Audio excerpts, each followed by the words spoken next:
Hey guys, let me first apologize for how late this is. I do intend to get them out earlier. It's just been an interesting week. I shared with you guys last week about what Tika and I have for plans coming up here, and then the fact that my time here is ending as a youth pastor here at the end of December.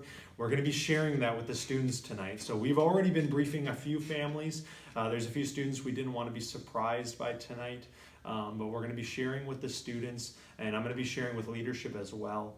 And so it's just been a really interesting week. A letter is going to be going out here at the end of the day that families or that the church will be receiving sometime either Thursday or Friday, and then the announcement is going out on Sunday morning. And the elders are going to be leading that. So it's just been really interesting getting all those things lined up and in place, and so a lot of work's been going into that. Tika and I have been doing a lot of church planting work as well, which is really exciting. But here, I just want to give you guys a brief update about tonight. We will be sharing with the students at the end of the night. Marcus and Sarah Yeager are going to be coming with. There's two reasons for that. One is we want to be able to communicate to the students that Marcus and Sarah, who were helping us last year, they're going to be helping us with the church plant. And the second thing is that because they're helping us with the church plant, they are not going to be able to do youth ministry stuff this year. So we want Marcus and Sarah to be there for that, so the students are going to get some time to see them and talk with them. So we're going to be sharing that information at the end of the night. So what the night's going to look like is this. So we're going to spend the first 15-20 minutes hanging out, youth room out at 9 Square. Let the students give them some time hang out with each other. It creates some space for you to connect with students as well. And then we're going to come back in. I'm going to do a little bit of teaching time. And then we're going to do a photo scavenger hunt. So new leaders, you guys are going to be a part of that photo scavenger hunt. Students are going to be looking for you, and it's going to give them an opportunity to meet you, to get to know your name, and to be able to put a name with a face and go, oh, okay, that's one of the leaders here. So the new leaders, that's Lucas, Ashley, Hope.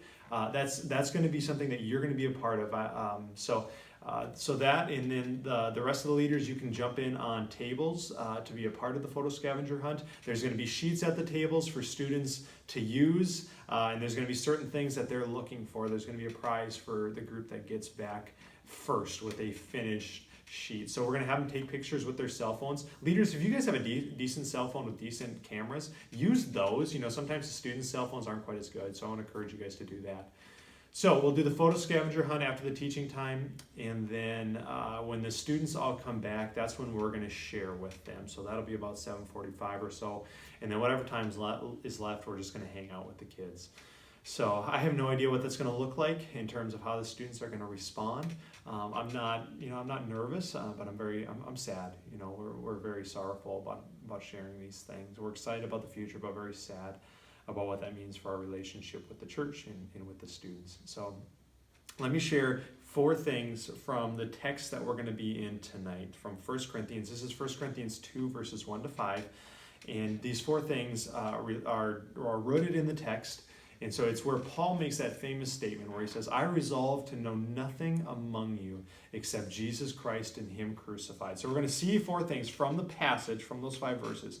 The first is that there is a story that all people need, and that story is the gospel message, the person and work of Jesus Christ, that he lived a perfect life, that he died a sacrificial death, that he rose again victoriously in power, and that he is reigning in heaven right now as King. That is the story. And so the second thing is that this story is not just about Jesus. Christians love to talk about Jesus and throw that name around, but Jesus means nothing if we don't connect it with the other parts of the gospel, of what Jesus has done and what that means for us. Just saying the word Jesus is not enough. We got to talk about what Jesus has done. The third part about the story is that this story is written by God and not by man. So it's according to the wisdom of God and not according to the wisdom of man, which means this story doesn't always make sense to human beings. Our natures do not see the story as, oh yeah, let's do that, let's follow that. It is not natural. It takes the work of God, the Spirit of God, to awaken people to the reality of what Christ has done. And so the fourth thing is that this story is the heart of the Christian faith. Paul said, I resolved to know nothing but Jesus Christ and him crucified. What that means is like, if I only got one thing to tell you, it's about the gospel. It's about who Jesus is and what he has done. He lets all these other things go in order to focus in on these truths about Jesus Christ. This means that it's the heart of our faith. It's the heart of our relationship with God. So that's where we're going. We're going to do a table talk at the beginning of the teaching time just to help the students get to know each other a little bit. That's where there's a kind of a fun discussion question for them to engage with. And then at the end, we're going to have a couple of discussion questions up on the screen. So we're going to let the students engage with those. We've really created a culture here where I think the students are going to do well with those table talk times tonight. So I love you guys. Thank you. Thank you for being understanding of how late this is. I pray that you get a chance to see it. We'll see you guys tonight.